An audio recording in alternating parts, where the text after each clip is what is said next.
Good morning children. आज हम लोग इंग्लिश लिटरेचर का 11th लेसन रिवीजन करेंगे। वो है folk tales from India. Folk tales are stories people have told their children and grandchildren over hundreds of years. Do you know any? Do you like the ones with monsters, magicians and brave heroes, or the ones with kings and their clever ministers, or those with animals that talk? Here are two folk tales from our country. तो बच्चों ये folk tales है, ये उस time की कहानियाँ हैं जब दादाजी लोग अपने नाती पोतों लोग को सुनाते थे। आपके पापा को उनके दादाजी ये सब कहानी सुनाए होंगे, तो फिर आपके दादाजी आपको भी सुनाते होंगे, और फिर आपके पापा भी सुनाते। ये सब बहुत पुरानी कहानियाँ हैं। पहले के लोग ना कहानियों में क्या क्या होते थे, पहले की कहानियों में मॉन्स्टर्स होते थे, मतलब शैतान होता था, फिर जादूगर होते थे, फिर सुपर हीरोज़ होते थे। तो पहले की कहानियों में जादूगर, शैतान, सुपर हीरोज़, ब्रेव हीरोज़ होते थे, राजा महाराजा, फिर चालाक मंत्रियों के बारे में कहानी होती थी, जानवरों के बारे में होती थी। यहाँ पे दो कहानियाँ दी गई हैं, तो मैं आपको पहले रीड करती हूँ फिर एक्सप्लेन करूँगी। The wrestler who could carry a hill, वो पहलवान जो पहाड़ को उठा पाता। कैरी मतलब पकड़ सकता था, ओके, कैरी कर सकता था उसको। King Nandan was watching the annual wrestling championship. King Nandan एक राजा हैं जो रेसलिंग चैम्पियनशिप, आप दंगल तो आप जानते हैं, तो चैम्पियनशिप हो रहा था दंगल का, तो वो देख रहे थे। Tall man with white shoulders and bulging muscles stood on a large field. अब दंगल कहाँ लड़ी जाती है, वो मैदान होता है ना, उसका अलग से एरिना जैसा, स्टेडियम जैसा होता है, चारों तरफ लोग बैठते हैं और बीच में मिट्टी का ग्राउंड होता है, उसी पे सब पहलवान लोग लड़ते हैं। तो सब लंबे लंबे चौड़े आदमी थे, सबके मसल्स बहुत फुले हुए थे, तो वो लोग सब लड़ रहे थे उसी जगह पे, एरिना में। Each match was test of strength and skill.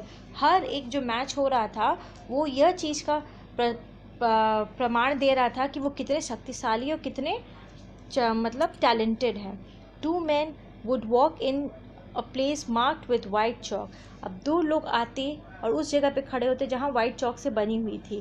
They would then grab and push each other, वो लोग एक दूसरे को पकड़ते और ढकेलते एक दूसरे को। और एक अगर फर्स्ट और सेकंड लड़ रहे हैं, तो अगर फर्स्ट सेकंड को ज़मीन पर पटक देता है तो फर्स्ट जीत जाता है, और अगर सेकंड फर्स्ट को पटक देगा तो फिर सेकंड जीत जाएगा। पिन डाउन मतलब उसको ज़मीन पे गिराना। The other down on the ground to keep him there. So इसीलिए ऐसे दंगल होता है। अब आते हैं हम लोग नेक्स्ट पेज पे। अभी ये है, by evening a wrestler called Bhim had defeated the others. अब क्या होता था बच्चों, देखते हैं ना वर्ल्ड रेसलिंग चैम्पियनशिप में जो होता है, जो जीतते जाता है, दो दो की टीम होती रहती है, और फिर जो लास्ट में बचता है वो फिर जो मेन विनर है उसके संग लड़ाई करता है। तो लास्ट में एक था रेसलर भीम, वो जीतता है सबको हरा के। He was declared the winner, वो विजेता था। वो क्या पहना था, छोटा सा धोती पहना था, उसके बॉडी पूरी चमक रही थी, क्योंकि उसने पूरा तेल लगाया था अपने शरीर पे। तेल इसलिए लगाया था कि कोई उसको पकड़ नहीं पाए, जो भी पकड़ने जाएगा उसका हाथ स्लिप कर जाएगा, इस वजह से वो बहुत सारी मैचेस जीत सकता था। एक ट्रिक होता है पहलवान लोग की। ही bowed to the king and said, Your Majesty, I am Bhim. I have come from a kingdom far away. तो वो जब जीत के महाराज के पास जाता है तो वो झुकता है और बोलता है, जय हो महाराज की, मेरा नाम भीम है, मैं दूसरे राज्य से आया हूँ आपके पास। मैं बहुत शक्तिशाली हूँ और एक पहाड़ को उठा सकता हूँ। I come here for a job. वो बोलता है मैं यहाँ पे नौकरी के सिलसिले में आया हूँ। The king liked to have strong man in his army, so he gave Bhim a job. अब राजा को अपने आर्मी में, अपनी सेना में बलवान लोगों की ज़रूरत थी, ब्रेव लोग की ज़रूरत थी, इसलिए उसको वो नौकरी दे देते हैं। A few months later king Nandan subject came to him asking for help. अब क्या हुआ, किंग नंदन के राज्य के लोग आए उनके महल में। They cried, your majesty, the wild animals of the hills next to our village attack us every day. The tigers roar so loudly near our house at night that our children start crying, please protect us, your majesty. तो क्या होता है, उनके राज्य के कुछ लोग आए और बोले कि क्या होता है राजा जी, हम लोग बहुत परेशान हैं, दूसरे जगह से सब जंगली जानवर आके पहाड़ से आते हैं, सब हम लोग पर अटैक करते हैं, और रात को शेर आके बहुत तेज़ से गुर्राता है, तो हमारे बच्चे शेर का आवाज़ सुन के रोने लगते हैं, आप प्लीज़ हम लोग को बचाइए, कुछ मदद करिए। तो किंग नंदन हाथ उठा के बोलते हैं, ठीक है, शांत, सब कुछ शांत हो जाता है। उसके बाद पहले के राजा महाराजा लोग जब हाथ उठाते थे या हाथ, वो इशारा होता था कि सबको चुप रहना है, तो किंग नंदन अपना हाथ उठाते हैं तो सब कुछ चुप हो जाता है। फिर he told them that he would take care of everything. तो राजा बोलते तुम लोग घबराओ मत, मैं सब देखूंगा। As the villagers left king Nandan called Bhim. तो राजा ने ये विश्वास दिलाया कि ठीक है, अब तुम लोग जाओ, मैं कुछ उपाय करता हूँ। तो उन लोग के जाने के बाद किंग नंदन किसको बुलाते हैं? भीम को बुलाते हैं। भीम को बुलाते हैं और बोलते हैं कि भीम, अब टाइम आ गया है तुम्हें अपना बल दिखाने का, तो कल ही हम लोग को दूसरे राज्य में जाना है। Bhim the time has come to protect us, protect the people of our kingdom. We must go to the hill tomorrow morning. Carry the hill to another kingdom. तो राजा बोलते हैं उस पहाड़ पे बहुत सारे जंगली जानवर है, अब तुम क्या करोगे? कल चलोगे हम लोग के साथ और उस पहाड़ को उठा के दूसरे जगह पे तुम उसको रख दोगे। Bhim bowed and said as you wish majesty।